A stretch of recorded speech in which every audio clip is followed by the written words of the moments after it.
No siempre es verdad lo que es de conocimiento general. Parece medio contradictorio, pero les quiero poner a pensar en algo.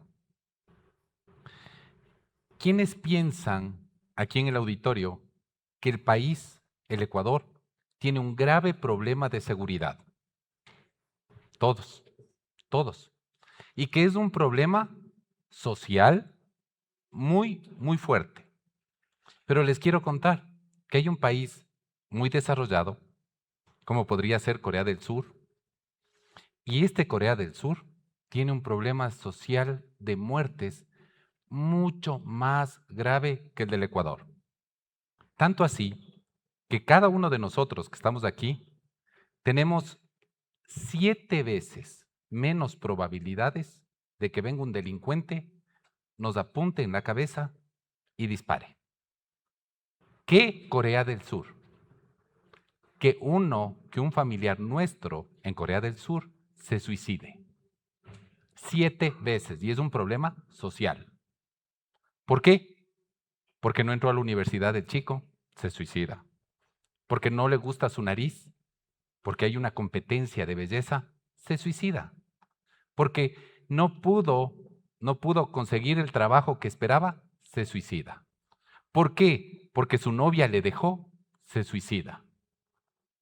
Y eso le relacionan en la Universidad de Seúl, en la principal universidad de Seúl, con el nivel de natalidad que tiene tan bajo Corea del Sur, que nosotros vivimos y tenemos posibilidades de llegar a viejos casi 7 veces más que un coreano del sur. Entonces, por eso, y son problemas sociales, la delincuencia, el narcotráfico, estas organizaciones terroristas que están funcionando aquí en el Ecuador, ese problema social en Corea les tiene más aterrados que a nosotros con el tema de la delincuencia. Vamos a algo más aterrizado. ¿Quién cree que el Instituto Ecuatoriano de Seguridad Social está en su peor momento y que estamos dudando muchas veces de que puede ser sostenible y que cuando nos jubilemos no va a haber quien nos pague? Todos, absolutamente todos. ¿Qué tan real será o no que solo regresemos en un momento a 1999, antes de la dolarización? Los que ya tienen una edad parecida a la mía pueden acordarse y entrar al mecanizado que se llama de la seguridad social y verificar que sus aportes se sumaron antes del 2000, cuando fue la dolarización. Realmente en ese momento estaba en problemas el seguro social. Ahora está dolarizado. Han pasado casi 26 años de dolarizado de moneda dura, donde ha crecido el aporte de la base social. Pero dicen, ¿pero cómo? Eso no puede ser lo que está diciendo el comunicador. No, sí es verdad. Es cierto que tenemos menos hijos ahora. Es cierto. Es toda una realidad. Antes mis papás tuvieron 6 hijos. Todos teníamos familias grandes. Ahora son 4. ¿Y cómo va a ser que va a ser sostenible y que este señor está diciendo de que sí va a tener seguridad social? Porque nuestra base social solo cubre el 30% de la población, porque solo el 30% de la población tiene empleo. Toda la población económicamente activa, ese 70%, no tiene empleo y no aporta a la seguridad social. Entonces, la figura demográfica del Ecuador no incide todavía en la seguridad social. Les garantizo y créanme, van a tener pensiones todos los que aportan a la seguridad social. Tienen dólares, va a irse ampliando la sociedad, el nivel de aporte, porque en eso es lo que tenemos que trabajar cada día, en generar más empleo y generar más trabajo. Con esto, solo quiero que por favor en este momento abran las mentes y lo que te dicen en las redes sociales, que es de conocimiento general, muchas veces no es verdad. hay cosas que hay que profundizarlas y que hay que estudiarlas. Tenía mi esposa 15 años, yo tenía 18, pasaron 6 años de enamorados y nos casamos en el año 1995. Y nos casamos embarazados. Y como el niñito Dios es un juguetón, nosotros era temporada de inocentes y les decíamos a todos nuestros amigos, conocidos y familia que íbamos a tener mellizos. ¿Se pueden imaginar? Gente de 21 años y 23 años iban diciendo por el mundo que iban a tener mellizos. Toma, tuvimos mellizas. Unas preciosas mellizas. De 21 años y 23 años, no teníamos título todavía, estábamos todavía de estudiantes y desesperados con un monstruo inmenso, que es el desempleo, que es la falta de trabajo, que es con qué mantienes esas dos bocas y con qué mantienes las otras dos bocas que representa tu esposa y tú mismo. Y no tenías otra alternativa que buscar desesperadamente en qué ocuparte, en qué generar un básico, algo, porque tan joven y sin profesión, a ustedes les va a llegar la respuesta, no tuvimos otra alternativa que tener empleos de aprendices, primarios, y entré a trabajar de secretario digitador. Y mi esposa trabajaba de secretaria en un banco. Ella empleada privada y yo empleado público. Cuando ya habían pasado 2 años y empezamos a preocuparnos de a qué colegio íbamos a ponerles, en dónde les íbamos a educar, cuando ya habíamos gastado todos nuestros ahorros en 14 leches quincenales que íbamos al centro comercial a llevar y para darles de tomar, nos dimos cuenta que nuestros ingresos eran bajos. Y llegamos un día, después de 2 años, que se cierra, en mi caso, Senda, la Secretaría de Administración Pública, era de Administración Pública en esa época, era una oficina. Y ustedes recordarán, se cierra Filambanco. Llegamos un viernes a la casa, los dos sin trabajo, nuevamente. Teníamos un nivel de desazón, de desesperación, de una conciencia de que tenías que mantener a tus hijos, que son los que te llenan de amor y de fuerza, que lo único que nos habíamos aprendido bien en esos 2 años juvenales de trabajo, sí, era hacer un plan estratégico. Y cuando dijimos, en la institución lo que nos enseñaron es hacer un plan estratégico y lo que es lo básico del plan estratégico, un FODA, las fortalezas, oportunidades, debilidades, amenazas, bla, bla, bla, hagámonos para nosotros. Y nos vimos que no teníamos recursos para establecer un negocio, vimos que ganábamos muy poco, vimos que sí, era muy difícil encontrar y ascender.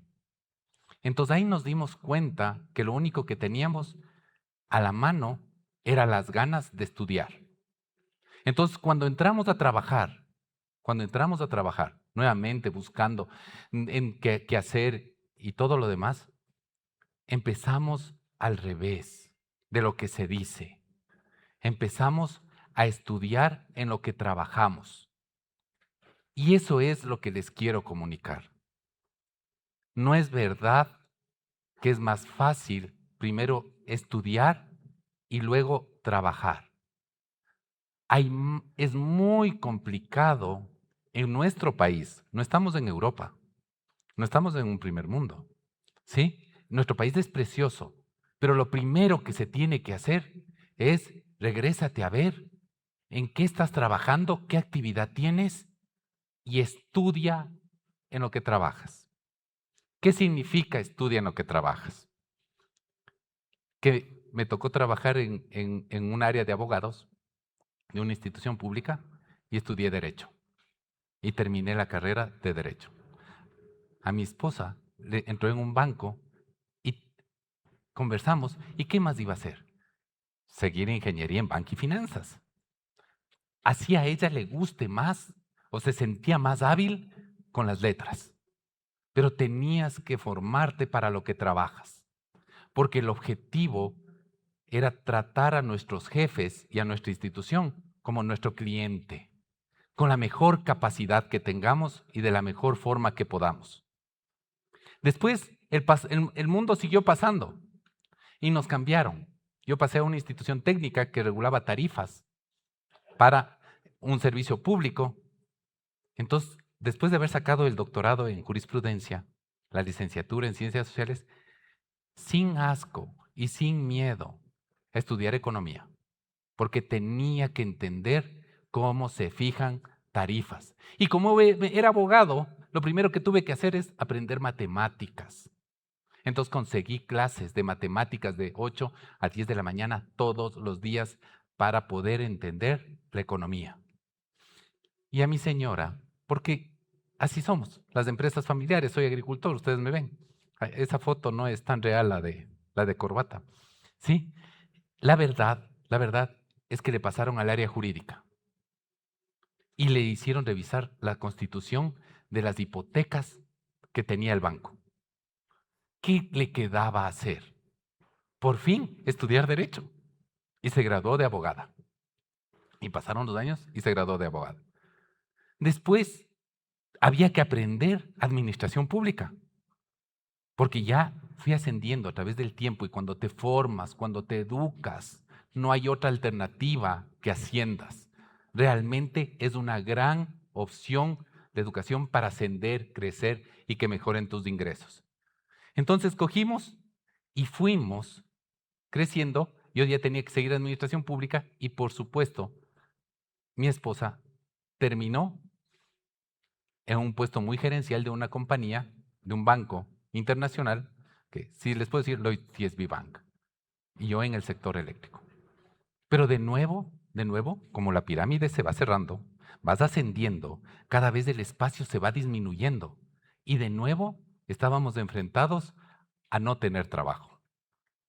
Y la vida pasa. Y ya habíamos tratado de luchar tanto tiempo contra quedarse sin trabajo, quedarse sin empleo, que necesitábamos emprender y generar un trabajo. Y nos dedicamos a la agricultura.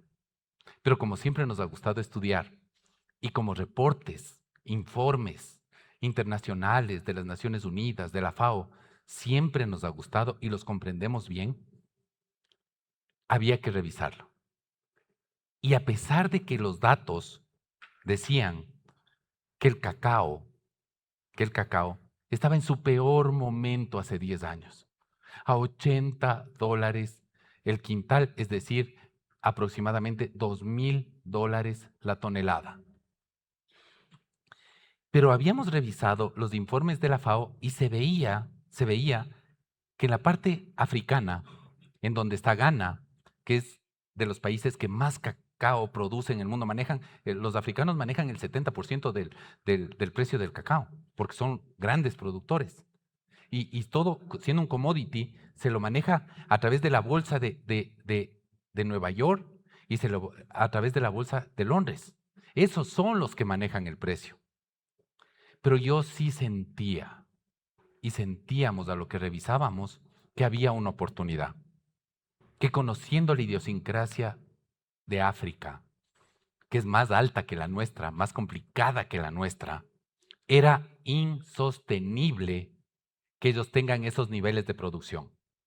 Estaban en África más o menos en la época como en el año 40 de nuestro boom cacaotero, de nuestro primer boom cacaotero, cuando había el gran cacao aquí en el Ecuador. Y nos llegó 2 enfermedades, fundamentalmente. La monilla y la fitóptora.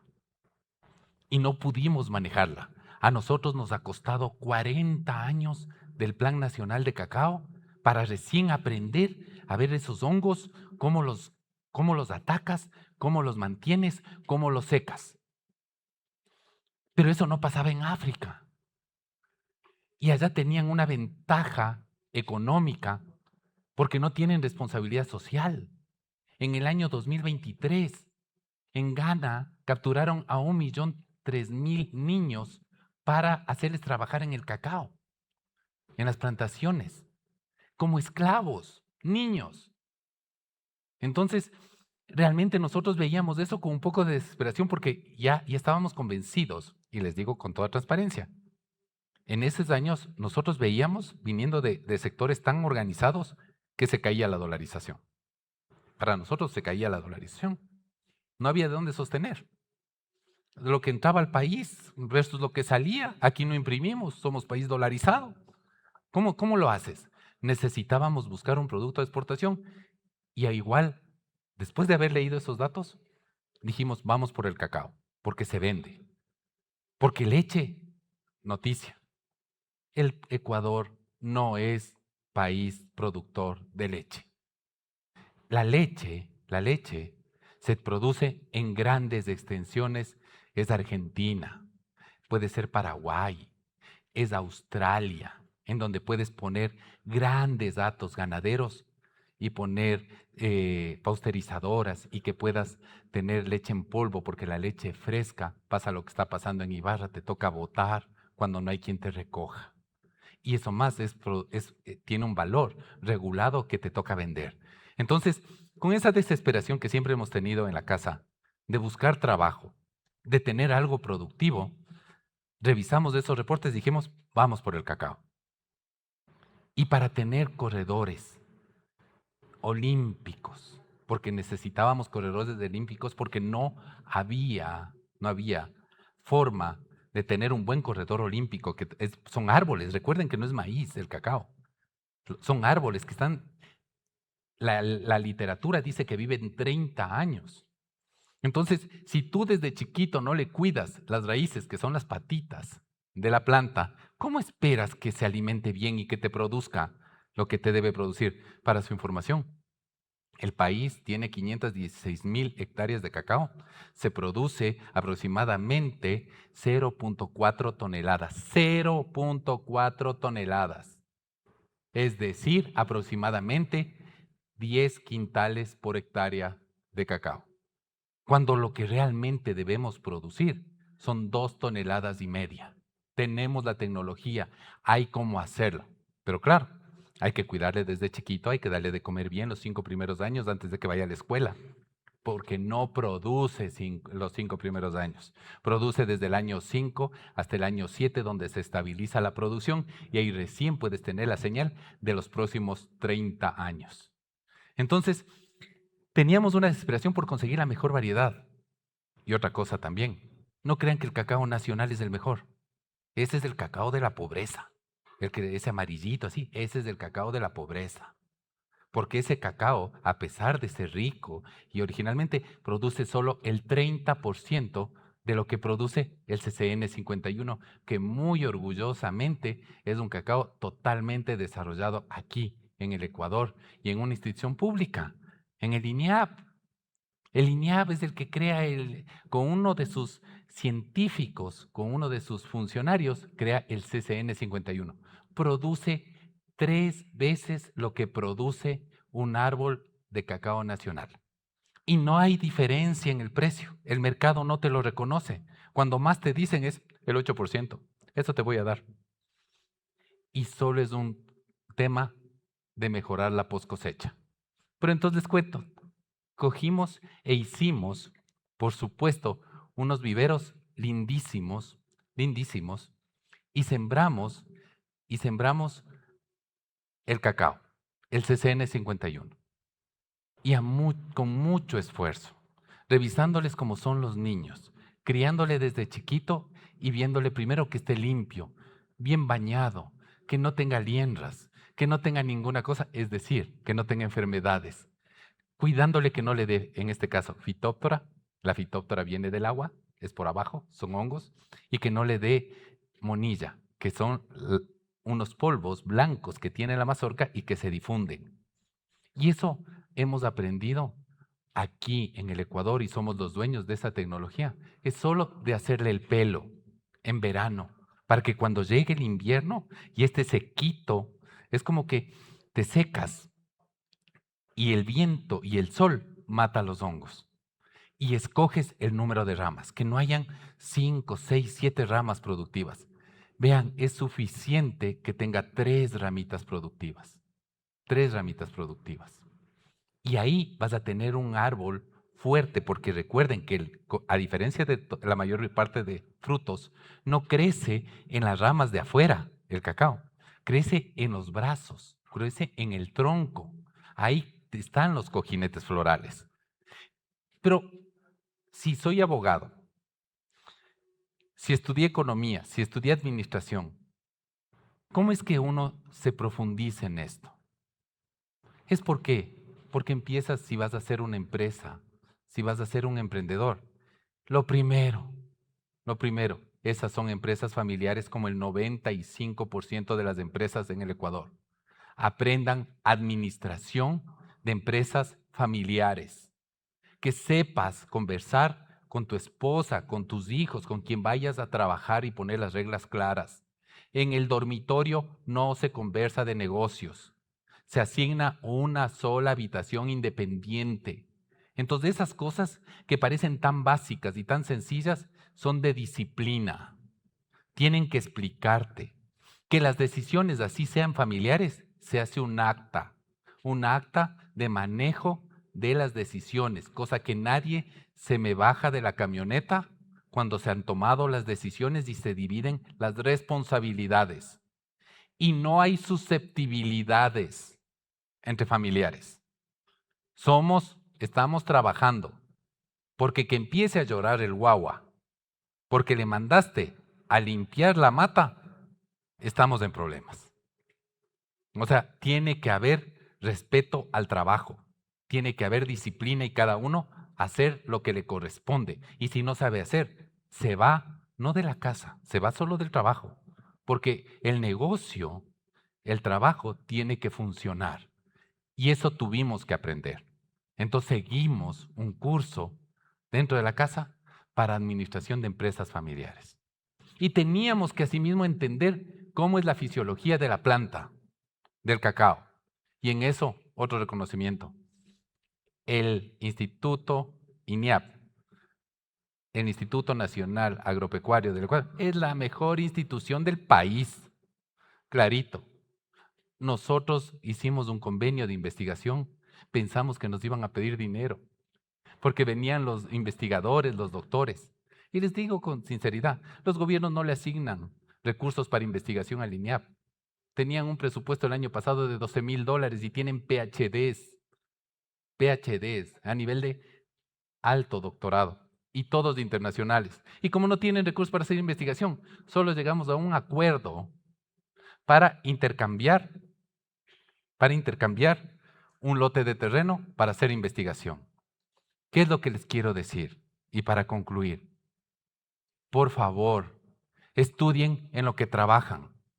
Hay que ser no un apasionado, no estudies lo que te apasiona. Eso es marketing de los institutos y de las universidades para que escojas tu carrera. Tiene que apasionarte el estudiar, no solo la carrera. Tiene que apasionarte el trabajar. Y entonces, si te gusta el estudiar y te gusta el trabajar, por favor, cuando vayas a escoger una carrera, cuando vayas a escoger una formación, por favor, estudia en lo que trabajas. Muchas gracias.